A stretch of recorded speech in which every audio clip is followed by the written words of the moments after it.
Tips with Tony. Tips with Tony. All about nutrition from your favorite dietitian. Everything you need to digest in your mind. Tips with Tony. Tips with Tony. Making you healthier one bite at a time. With Tony. Woo. Hello and welcome to the Tips with Tony podcast. I'm Tony Marinucci, your registered dietitian, helping you get healthy one bite at a time. I'm so excited for you to hear from a very next guest because for those of you who follow me for nutrition, we know that a healthy lifestyle also incorporates fitness, and fitness is outside my scope. I'm not a personal trainer, so therefore I talk about it, but I don't really go in depth with it. But today we have a certified personal trainer who's an expert in his area, in his field, coming on to talk to you about your New Year's resolutions or kind of really just getting into your fitness goals, whether you're a beginner or whether you're intermediate or advanced, but you're ready to kind of kick it up a notch. We have Brian here who's going to teach us all about how to do that. So without further ado, Brian, welcome to the Tips with Tony podcast. Thanks so much for having me on. I'm really looking forward to chatting. Can I just say as well, Tony, your jingle at the start of your podcast is literally the most catchy jingle of all podcasts that I've ever listened to. So I just wanted to give props to that first as well. Thank you so much. It definitely is something that I think about changing because I listen to other podcasts, and other podcasts, it's like they tell you so much about what you're going to learn and what it's about. And mine is just a jingle where it's more. I like the jingles. I can never change it, but I think about changing it, but then I appreciate you giving me that feedback because it just verifies that I'm not changing it. I have to keep it. It's super catchy. My favorite thing is when I have parents who send me videos of their kids dancing to it, because then I know that they're being influenced by positive, conversations around nutrition and their bodies and all that stuff. And I'm like, yes. I love that. Again, it's just having those secondary benefits all the way through just because it just sticks in your head, which I love. Yeah. So anyways, I'm so excited to chat today. So the first question I always ask is a 3-part question. I would love for you to introduce yourself by sharing who you are, what you do, and most importantly, why you do what you do. So kind of short elevator pitch. My name is Brian Keane, Brian Keane Fitness Online. So on Instagram, my podcast, the Brian Keane Podcast, all my social media handles are Brian Keane Fitness. And I am a online fitness coach and nutritionist. I live in the west of Ireland. I spent a lot of time in California and in London before I moved back very close to where I grew up. And I used to be an elementary school teacher. So 10 years ago, I was an elementary school teacher for 3.5 years. And it was one of those jobs that I did. I'm always in an elevator pitch now. I'm going off on a bit longer than an elevator stories pitch. Are great. We like casual. We could always read your bio. It's why I don't read them. Awesome. I'd love to hear the raw, the real. Yeah, let's get into it. Don't worry about it. I'll continue with that. So I was working as an elementary school teacher. I spent 4 years getting an undergraduate degree, then 1 year with a postgraduate, and kind of walked into my first teaching job. And teaching what would have been the US equivalent to a grade 3, year 3 in the UK.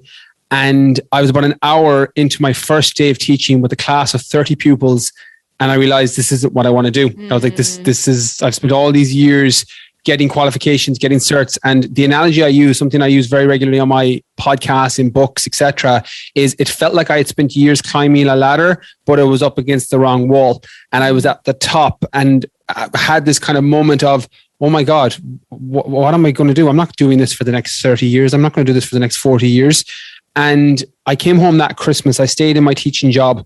And I put a question to my mum. I was telling her about how unhappy I was in my job. I'm like, look, I don't like this. I'm like, I don't really enjoy what I'm doing.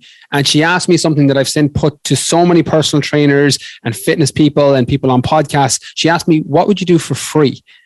And I'd never really thought about that. I just never thought about that question. And I was like, I would do something in a gym. I was like, I want to be in a gym. I was like, if I was cleaning the floor of a gym, I think I'd be really happy doing that. And thankfully, I didn't go down the route of cleaning the floors of the gym. I looked into other potential long-term occupations and way of becoming a professional within a gym. And it led me down to becoming a fitness instructor first. So I went and got my level 2 fitness instructor. And I was the first day into that instruction in that course there was 15 other people in the classroom with me. And I was like, oh my God, this is what I want to do. I was like, this is amazing. I'm like, everyone in here loves fitness. I love fitness. I could potentially work in a gym and teach classes. I was like, this is incredible. And very shortly after that, I kept my job as a teacher. But in the evenings, I qualified and got my qualifications as a level 3 personal trainer, then a strength and conditioning coach, then my sports nutrition. Mm-hmm. And over the space of, 2 years, I went working as a teacher during the day, but I started taking clients on as a personal trainer in the gym at nighttime. And in 2014, I made the jump full time. I said, I'm going to give myself 6 months. I was like, I absolutely love what I'm doing in the fitness industry. I was like, I cannot believe people are paying me for personal training sessions. I'm like, I just can't believe this. And I decided I'm going to 6 months and I'm going to see if I can get this as my full-time job and occupation. And I can always go back teaching. I have that as a safety net to go back and be a teacher. But lo and behold, after 6 months, it got to the point where I actually had a waiting list and had to bring on other trainers underneath me just to clear that. And in 2016, I moved online. My daughter was born in 2015. So it gave me kind of new priorities in terms of a time shift, and moved online in 2016, very early in 2016. And I've been working online with people in the fitness industry ever since. Wow. It's so apparent that your passionate lies in fitness. And I'm so proud of you. I know this so long ago, but for those who are listening, like it takes a lot of guts and belief in yourself, or not even like full belief. You're like half believing, but really hoping it works out. Or you like decide to leave something that you thought you were going to do. You spent years kind of getting a degree and being a teacher and doing that, and then realizing, okay, this wasn't for me. Like so many people stay stuck in that, right? But you listened to your gut, you followed your intuition, and you took that leap of faith. And now you went from like mediocrity to greatness. And I don't think people realize like how scary it is, but also how rewarding it is. And so that's just like a small example of you kind of stepping into your faith. So not that we're like a faith-based podcast or anything like that, but I just like, I always like for people to understand that there's so much more to you if you just open up the idea to like, what if? Not why not, but like, what if, And it gets easier. Like, it's one of those things that I tell people that it was so terrifying at the time. Now, I would love to say, Tony, I was like, cool, got my qualifications, started making money as a personal trainer. And I'm like, okay, I'm done with teaching. But I stayed doing both for 2 years because I was afraid. I was terrified. If I was like, what if I don't make enough money? I was like, I won't be able to pay my rent. I won't be able to live.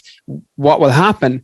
And so that's why it took me so long to make the jump. So I tell people when they want to make a change, and this goes for whether it's weight loss or whether it's fat loss or body composition or it's a job, I'm like, give yourself enough runway of time and realize that some people can make the jump instantly and make all the changes at once, but more than likely you're going to have to give yourself a little bit of time, several weeks, several months, several years in my case, before you feel confident enough to make the change. And there's nothing wrong with that. I think it's because extreme dieting and people that will jump on quick fixes when it comes to weight loss, like that's been sold as, take this now, get the results. The one that isn't sustainable for people and it doesn't work for them over the long term.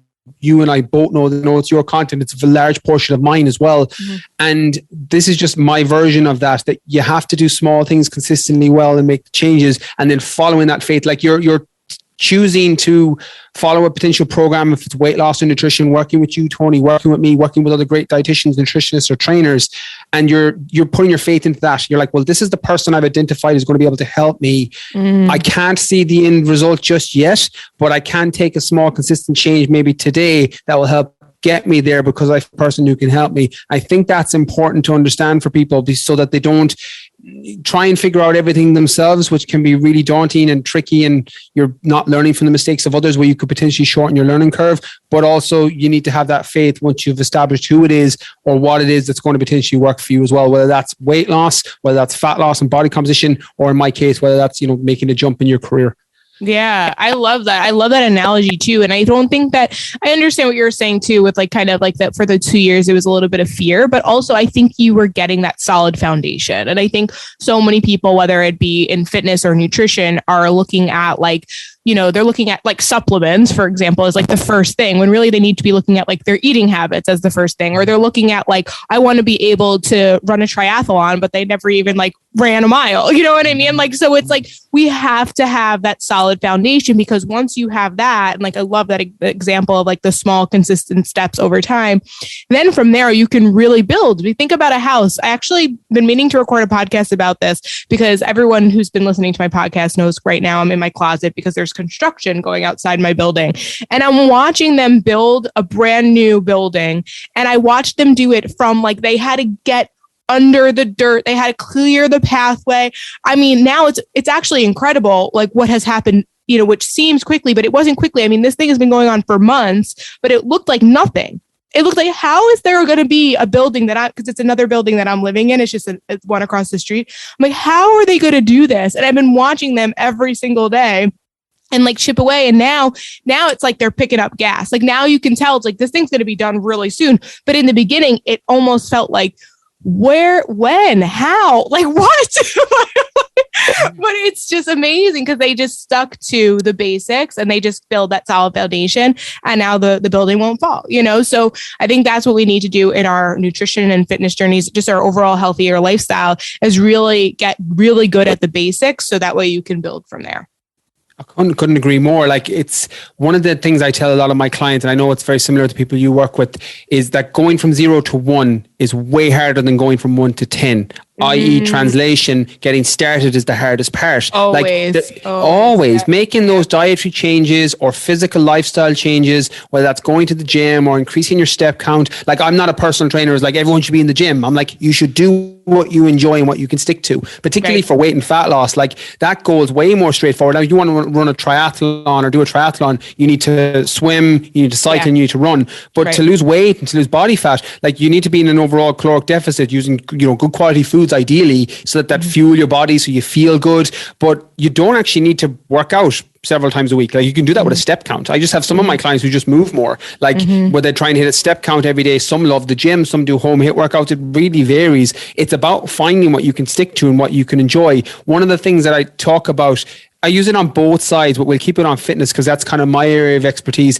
is if you can find an exercise plan or some form of exercise that doesn't feel like exercise, you're going to set yourself up for massive success, particularly with a weight loss or fat loss goal. And the example I use is, you know, if you hate to run, you know, maybe try hiking. If you don't like hiking, try swimming. If you don't like swimming, try biking. You know, if you like yoga, experiment with that. All of those things can potentially be really useful for getting you to move more and finding what you like. And it's funny you use the analogy of a house, like, and you use supplements before that. I put up a post on Instagram about 6 weeks ago now, where I said, looking at a nutritional plan and wondering what supplements you should use before you dial in what your food choices should be or what food you should be eating, is like figuring out what curtains you should have in your house before you've laid the foundation of the house. I'm like, yeah, great, get the curtains. Like, they might help, i.e. supplements might potentially help, but lay the foundation first. Yes. Like, supplements are probably 5%, if even. I would go there even lower. Like, your nutrition is going to play a massive, it's your bedrock of success. Now, I would also have sleep.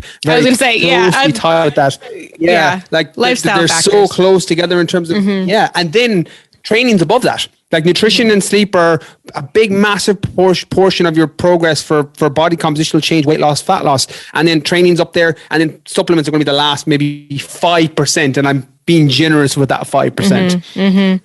Yeah, definitely. I want to go back to, I love that saying how it's harder to go from 0 to 1 than 1 to 10, because right now, you know, when this episode comes out, it's going to be around the new year, actually right before the new year. So people are thinking of whether they're making New Year's resolutions or just trying to make 2022 their healthiest year, whatever that is. They are thinking of ways to probably, you know, get started on their fitness. So this is for the beginners. I want to kind of start there. So that person that really is struggling with getting moving, they're in that 0 mark right now. What advice would you say to them? Don't make too many changes too soon. This is the number one thing I see in January, particularly, but I do see it at other times of the year as well. It just tends to be a lot more prevalent this time of year, where somebody will go, particularly a beginner, will go from maybe not working out at all to joining the gym and going 5 days a week or 6 days a week, or some cases 7 days a week. Or they'll go from not really making any conscious food choices to now, you know, having salad 3 times a day. Like, I'm using that as an extreme example, but that's a recipe for failure from the get-go. Like, nobody can make that many changes too soon. I don't know what you're like, Tony, but for me, I can't make that many changes too soon and expect to stick with it. And it's weird because sometimes, and I get it, because people press, I don't know if you can blurb this out, this is what I call it on my podcast, the fuck it button over Christmas. And then it's a case of, they're back on it then in January, and they're like, oh, I need to, extremely restrict because I overindulged at Christmas. I'm like, you don't, first and foremost. I'm like, if you just went back, I remember I was doing it was Christmas before last, a magazine article came to me, one of the Irish magazines, and they were asking me about what are your top tips for people in the new year to get back on track after overindulging at Christmas. And they were like expecting me to go, hit the gym 5 days a week, massively bring back your calories. And I was like, just go back to what you were doing before Christmas. I was like, that's it. I was like, if you did nothing, like that's an anomaly of a week. Like there's 52 weeks in the year, maybe 2 weeks over the Christmas, Thanksgiving period. I know it's a bit longer in the US.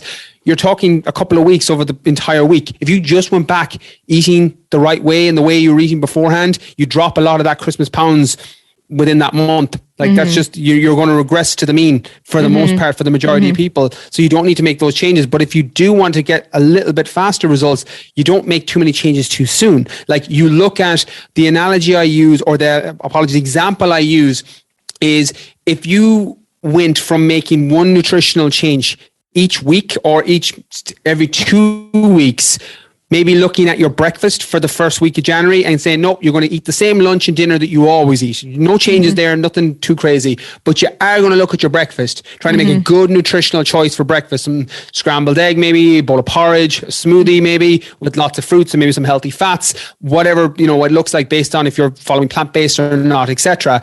But you keep lunch the same and you keep dinner the same. And then 2 weeks later, you make a change into your lunch. You go, cool, I'm going to keep the same breakfast that I've been eating. It's been quite healthy for the last few weeks. And I'm going to keep my dinner the same. I'm going to have my pizza. I'm going to have my burgers. I'm going to have whatever it is I want. But I am going to make a healthier and more nutritionally dense food choice at lunchtime, whatever that may look like. Some salmon and vegetables and maybe some sweet potatoes or yams or whatever it is, a chicken Caesar salad, whatever it is you want to do, but depending on food preferences and what you like. Like what a good nutritional plan needs to include foods you enjoy. Otherwise, you're not going to be able to stick to it. So you're doing that. And then maybe 2 weeks later, you then look at your dinner. And now, before you know it, over the space of 6 weeks, you've gone from eating one way to potentially eating a completely different way, making a good breakfast, lunch, and dinner decision, and maybe potentially some healthy snacks in there. And you haven't made drastic changes. So you haven't felt that instantly. Like, this, Tony, from working with people, like when you pull foods and favorite foods from people, like there's no good or bad foods. Like this is something I try and talk about on my channels. I'm like, a piece of broccoli is not going to save you from a burning building, and a chocolate bar is not going to stab you down a back alley. Like, totally. There's no good or bad foods. Like, yeah, there's foods that are high calorie and low nutrient, and there's foods that's, high nutrient, low calorie, and a mixture, combination of the both. But context matters. Like what I'll tell people with something like, if you're a chocolate lover, like I'm a big chocolate person. Like I absolutely love chocolate. Don't have a sweet tooth. I have sweet teeth. But I don't restrict myself with nutrition when it comes to my favorite foods. And same with my clients. Like if one of my clients wants to have a chocolate bar every day, I'm like, okay, most bars are about 260 calories. If we put this into a calorie control plan and factor it in, it's not going to have any major issues. Now, you shouldn't eat 10 of them. Like if you eat 10, that's going to massively jack up your calories, and it's probably going to lead to weight gain over time. That's just the nature of the beast. But that, in that context, I think is a really good food. But it's very easy to label all those foods and put them into the bad bracket. Can't have them. And in January, the temptation is to throw all those foods out. Now, that's not to say just if it fits your macros. I don't believe in that profile either. I know you don't either. Whereas like, make up your protein from Pop-Tarts and protein bars. Like really hard to do. Yeah, like nutritionally dense foods, fruits, vegetables, complex carbs, healthy fats, complete proteins. Like you can't go too wrong with that as the foundational pyramid for which any nutritional plan is built. But don't make those changes too soon. And I would advise people do the same with the gym. Like if you haven't worked out for 6 months, don't start going to the gym 5 days a week. One, you don't need to, because your body's going to respond by just going a couple of times a week. If you've gone from 0 to 2 times a week, that's still more than you were doing for the 6 months prior. And 5 times gives you a little bit of a higher opportunity to fall off track. And then you have all the mindset issues and the self-esteem where people are like, oh, I did it for a week or a month, and then I fell off track. I was going 5 times. Now I'm only going 4. Now I'm going 3. And I'm not even going to bother now because I was going 5 times. And you have this kind of self-talk that goes on. And then before you know it, you're in the middle of February January and you're back eating the way you were always, you've stopped working out completely because you've fallen off track for a few days or a week, and now you press the fuck it button on that and said, no, I'm not even going to bother, it's no good. And that's not useful either. Whereas if you made those small changes in the new year and you made those small changes with your nutrition and then built on that, it would be considerably easier. Now, with the weight loss industry, diet industry, fitness industry, the quick fix is always the temptation. And I think it's really important to realize that, like, a lot of people who listen to a health podcast, fitness podcast, very similar to mine, and you'd be the same, Tony, when we're chatting on my podcast, people won't fall for a get rich quick scheme. They'll see a pyramid scheme fast and quick and they go, no, I'll stay away from that. That's silly. I know where that's going. It's going to take all my money. But as soon as the diet equivalent comes up, it's like, oh, I might, I need to lose weight. And it's the same equivalent, but it's just removing yourself and realizing that that quick fix when it comes to nutrition and fitness and training, it never pays off. It might work in the short term, but it doesn't pay off in the long term. It just doesn't. Whereas if you just made small nutritional changes that you could consistently stick to over time and map that and mark that and merge that with your training, whatever that looks like for you, higher step count, buying a standing desk at work, or if you're working from home, so you're standing more during the day, if it's, doing a couple of push-ups or knees to ground push-ups or mountain climbers in between the day, just to kind of build up a little bit of upper body strength. If you're standing for long periods, particularly females, because that upper body strength is important. Those things that you can do consistently are going to yield very positive results. So don't make those massive changes too soon, because you're going to set yourself up for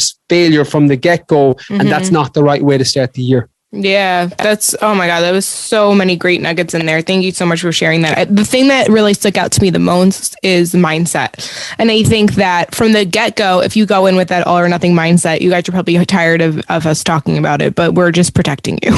We're just like, we say it all the time, yet it never really sinks in. So here we are reminding you the all or nothing mindset just doesn't work in the long run. But that, and then also kind of in the middle of the journey, you're so right. Like, some people, they'll feel disappointed or down on themselves for quote unquote only getting to the gym 4 times this week when they wanted to get there 5 or 6. Yet a week ago, they weren't going any. They weren't moving their body at all. Right. So I think the second layer to that, I want to just kind of like reinforce and make sure the listeners are hearing, is that we always want to look for the positive. Because if you go into your health journey, your weight loss journey, your fitness journey from like this place of kind of being angry at yourself and mad at yourself and hating yourself and just trying to change everything because you just can't stand it, like, it's never going to feel like it's enough. And rather coming at it at like, almost like forgiving yourself. I think you have to replace that negativity with some compassion and just, maybe the past year for you was, I don't know, you were prioritizing other things, or maybe you really have been getting in your own way. But the fact that you finally realized, what, enough is enough. It's been, I've been saying I'm going to try to get healthy for the past 3 years now, and I'm choosing to change that. Like, be proud of that. Don't beat yourself up because you haven't been making the changes for the past 3 years. Be proud of yourself for finally realizing, no, this is really it. So it's like you're going all in on you, you're committing to you, but the process itself is not like at 100% all the time, because that's unfortunately what you probably have tried in the past. And it's not going to yield a different future. If you're just going to continue to continue to do that, it's just going to kind of lead to that dead end. So I love this, small changes over time. That's like the big thing that I heard. And what you said there, just to build on your point, Tony, because it's such a great point. It's in the new book, it's out in January, about when to rest and when to prioritize. That you shouldn't always be dieting. Like, life isn't about being on one big diet. Like, it's about having some basic nutritional principles on how calories work, macros work, food choices work, and what training you enjoy that maps to that end goal, and when to pull the lever on it based on you can prioritize it now versus life is crazy. I've got work deadlines, family commitments, life commitments where, maybe you can't train as much now, and you need to establish when is the time to rest and when is the time to prioritize, and then not quit. Like, that's the biggest thing, is don't quit. Like, resting is fine. There'll be other times when you can prioritize your fitness. Great. But don't quit. That's not useful either. You still have to move your body. Right? Yeah, like, you still do something. Yeah, it doesn't mean that sorry, not to cut you off, because this is really great. I'm excited we're chatting about this because I want to go into this a little bit deeper. So keep going. Yeah, so just to kind of finish on that point, because I had a chat with one of my clients recently who was very bad at this in terms of her internal self-talk. Like so in one of my programs, there's there's 5 workouts in the week. Her program was a 5 workout week plan. And I said, look, if you can get to 3, brilliant. If you get 5, amazing, because she likes working out. And 2 weeks in a row, she only got 3 workouts out of the 5. And she was just beating herself up. I was chatting to her on Instagram DM and she's like, I just can't stick. I can't do 5. And I was like, okay, but you did 5 for the first 2 weeks and then you went to 3 and your nutrition's been really good. And she's like, well, I've got, my daughter at home and she's learning to walk. I said, hold on a minute. Okay. You have a daughter at home who's learning to walk. I'm like, okay. So at any point did she cross the room when she was walking? She's like, yeah, sometimes she'll go from one side of the room all the way to the other side of the room. I was like, oh, great. I was like, is there times when she falls halfway through? And she goes, yeah, of course. I'm like, did you give out to her? I'm like, did you go crazy and go, you're such a loser? Like, you crossed the room yesterday and you fell down halfway today. You're an absolute loser. You're the worst toddler ever. And she was like, no, of course I didn't. I'm like, okay, now can you see what you're doing to yourself? And she's like, oh, yes, okay. And that was her kind of wake up. It was her aha moment. She didn't do it after that. And it was just a shift for her based on context. And I think we all have versions of that. Like we speak to ourselves in a way that we would never speak to a loved one or even a stranger to a lot of the time. And rewiring that and bringing back that a little bit of context, a little bit of perspective, a little bit of just overall, what have I done well versus how bad I am and I didn't do what I said I was going to do. You can focus over here on all the things that did help you get to your end goal, and you're trying to do that more often than not. I think it's important. And I just wanted to kind of say that just because as soon as you said it, it spawned that story because it happened really recently, and I just wanted to add it here. No, I love that example. I actually share that with clients. We share that with clients when they're beating themselves up about their bodies, and it's like you would never talk to your child that way. And it's so much different than when saying like a friend or, a family member or whatever. Like when you think of a child, it's like you're just a kinder person and a kinder human.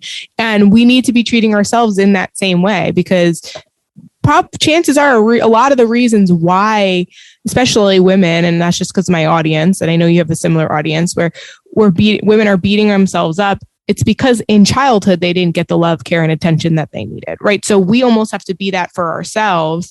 And when you're able to speak to yourself in that way, you'll be honest with yourself. You're not gonna, I think what people are afraid of is that if they like kind of are too kind to themselves, that it might like, they might not be motivated, I guess, or it might they might allow themselves to stop doing it. But the truth is that we get combative when we're angry with ourselves. So when we're angry with ourselves and beating ourselves up, we almost go to like, what's the point? But rather than just being like, hey, you know what? I didn't do it this week, but you know what? Last week I did it 3 times. That's still more than I've done before, or whatever it is. We're more likely to just give ourselves the honest truth of what it is that we actually need.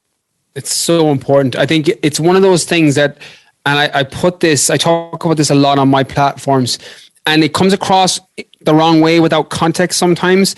But I tell my clients, and I know it's something similar with you, Tony, that if somebody has 30 pounds to lose and they lose 30 pounds, all I can guarantee is if I help you lose 30 pounds, or if you lose it by yourself, you'll weigh 30 pounds less.